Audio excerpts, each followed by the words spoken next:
June 5, 2024 ಬಾಹ್ಯಾಕಾಶ ಇತಿಹಾಸದಲ್ಲಿ ಹೊಸ ಅಧ್ಯಾಯ ಶುರುವಾಗಿತ್ತು. ಇದೇ ಮೊಟ್ಟ ಮೊದಲ ಬಾರಿಗೆ ಮಹಿಳೆಯೊಬ್ಬರು ಬಾಹ್ಯಾಕಾಶ ವಾಹನದ ಪೈಲಟ್ ಆಗಿದ್ರು.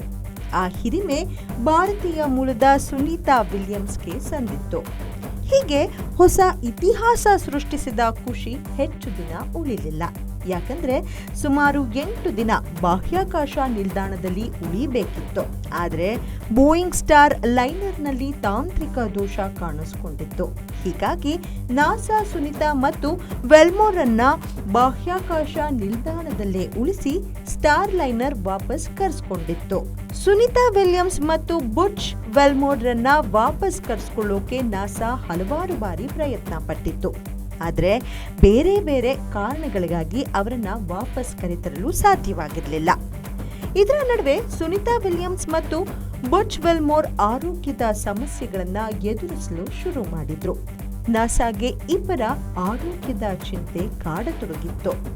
ಈ ಇಬ್ಬರು ಬಾಹ್ಯಾಕಾಶ ನಿಲ್ದಾಣದಲ್ಲಿ ಸಿಲುಕಿದ್ದ ವಿಚಾರ ಅಮೆರಿಕದ ಅಧ್ಯಕ್ಷೀಯ ಚುನಾವಣೆಯಲ್ಲಿ ದೊಡ್ಡ ವಿಷಯವಾಗಿತ್ತು. ಜೋ ಬೈಡನ್ ಸರ್ಕಾರ ಇಬ್ಬರನ್ನ ಕರೆತರಲು ಹೆಚ್ಚಿನ ಒತ್ತು ನೀಡಿಲ್ಲ. ತಾವು ಅಧಿಕಾರಕ್ಕೆ ಬಂದ್ರೆ ಶೀಘ್ರವೇ ಇಬ್ಬರನ್ನು ಕರೆತರ್ತೀವಿ ಅಂತ ಡೊನಾಲ್ಡ್ ಟ್ರಂಪ್ ಹೇಳಿದ್ರು. ಟ್ರಂಪ್ ಹೇಳಿದಂತೆಯೇ ಅಧಿಕಾರಕ್ಕೆ ಬಂದ ಬಳಿಕ ಏಲನ್ ಮಸ್ಕ್ ಒಡೆತನದ ಸ್ಪೇಸ್ ಎಕ್ಸ್ ಬಾಹ್ಯಾಕಾಶ ವಾಹನದಲ್ಲಿ ಮರಳಿ ಕರೆತರಲಾಗಿದೆ. ಭಾರತೀಯ ಕಾಲಮಾನ ಬೆಳಗಿನ ಜಾವ 3:27 ಸುನೀತಾ ವಿಲಿಯಮ್ಸ್ ರನ್ನ ಹೊತ್ತಿದ ಡ್ರ್ಯಾಗನ್ ಬಾಹ್ಯಾಕಾಶ ವಾಹನ ಫ್ಲೋರಿಡಾಗೆ ಬಂದು ಇಳಿಯಿತು. ಸುನೀತಾ ವಿಲಿಯಮ್ಸ್ ಸೇಫ್ ಲ್ಯಾಂಡ್ ಆದ ಬಳಿಕ ಮೊದಲಿಗೆ ಕೇಂದ್ರದ ವಿಜ್ಞಾನ ಮತ್ತು ತಂತ್ರಜ್ಞಾನ ಸಚಿವ ಡಾಕ್ಟರ್ ಜಿತೇಂದ್ರ ಸಿಂಗ್ ಎಕ್ಸ್ ನಲ್ಲಿ ಸುನೀತಾ ವಿಲಿಯಮ್ಸ್ಗೆ ಸ್ವಾಗತ ಕೋರಿ ಪೋಸ್ಟ್ ಹಾಕಿದ್ರು. ಈ ಪೋಸ್ಟ್ ನಲ್ಲಿ ಇದೊಂದು ಹೆಮ್ಮೆ ಮತ್ತು ನಿರಾಳತೆ ಎರಡನ್ನೂ ತಂದ ಕ್ಷಣ. ಭಾರತದ ಹೆಮ್ಮೆಯ ಮಗಳು ಸುನೀತಾ ವಿಲಿಯಮ್ಸ್ ಭೂಮಿಗೆ ಸೇಫ್ ಆಗಿ ಲ್ಯಾಂಡಿಂಗ್ ಆಗಿರುವುದನ್ನ ಇಡೀ ಜಗತ್ತಿನ ಜನ ಒಂದಾಗಿ ಸಂಭ್ರಮಾಚರಣೆ ಮಾಡ್ತಿದ್ದಾರೆ ಅಂತ ಬರೆದುಕೊಂಡಿದ್ರು. ಇದಾದ ಬಳಿಕ ರಕ್ಷಣಾ ಸಚಿವ ರಾಜನಾಥ್ ಸಿಂಗ್ ಭಾರತದ ಮಗಳಿಗೆ ಸ್ವಾಗತ ಅಂತ ಪೋಸ್ಟ್ ಮಾಡಿದ್ರು. ಸುನೀತಾ ವಿಲಿಯಮ್ಸ್ ಸೇಫ್ ಲ್ಯಾಂಡ್ ಆಗ್ತಿದ್ದಂತೆ ಪ್ರಧಾನಿ ನರೇಂದ್ರ ಮೋದಿ ಕೂಡ ವಿಶ್ ಮಾಡಿದ್ದಾರೆ. ಎಕ್ಸ್ ನಲ್ಲಿ ಪೋಸ್ಟ್ ಮಾಡಿರೋ ಮೋದಿ, ಕ್ರೂ 9ಗೆ ಸ್ವಾಗತ. ಜಗತ್ತು ನಿಮ್ಮನ್ನ ತುಂಬಾ ಮಿಸ್ ಮಾಡ್ಕೊಳ್ತಿತ್ತು. ಮಾನವನ ಧೈರ್ಯ, ಶೌರ್ಯ ಎದೆಗುಂದದೇ ಇದ್ರೆ ಯಾವುದೇ ಸಾಧನೆ ಮಾಡಬಹುದು ಅನ್ನೋದಕ್ಕೆ ಇದೇ ಸಾಕ್ಷಿ.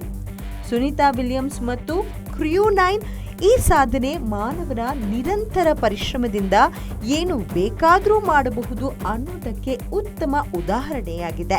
ಕೋಟ್ಯಾಂತರ ಜನರಿಗೆ ಈ ಸಾಧನೆ ಸ್ಫೂರ್ತಿ ನೀಡಲಿ ಅಂತ ಬರೆದುಕೊಂಡಿದ್ದಾರೆ.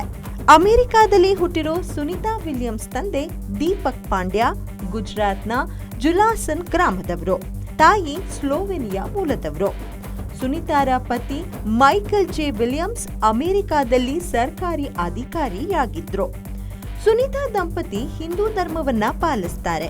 ಕಟ್ಟ ಹಿಂದೂ ಆಗಿರೋ ಸುನೀತಾ 2006ರಲ್ಲಿ ಬಾಹ್ಯಾಕಾಶ ನಿಲ್ದಾಣಕ್ಕೆ ತೆರಳಿದಾಗ ಭಗವದ್ಗೀತೆಯ ಪ್ರತಿಯನ್ನ ತೆಗೆದುಕೊಂಡು ಹೋಗಿದ್ರು.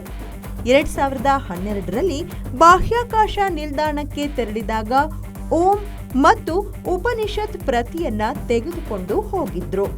ಈ ಮೂಲಕ ತಮ್ಮ ಧರ್ಮದ ಕುರಿತ ನಿಷ್ಠೆಯನ್ನ ಪ್ರಕಟಿಸಿದ್ರು. ಸುನೀತಾ ವಿಲಿಯಮ್ಸ್ ಸೇಫ್ ಲ್ಯಾಂಡಿಂಗ್ ಆದ ವಿಚಾರ ಗೊತ್ತಾಗ್ತಿದ್ದಂಗೆ ಅವರ ತಂದೆ ಹುಟ್ಟೂರು ಜಲಾಸನ್ ಗ್ರಾಮದಲ್ಲಿ ವಿಶೇಷ ಹೋಮ ಹವನ ಮಾಡಿ ದೇವರಿಗೆ ಪ್ರಾರ್ಥನೆ ಸಲ್ಲಿಸಲಾಗಿದೆ.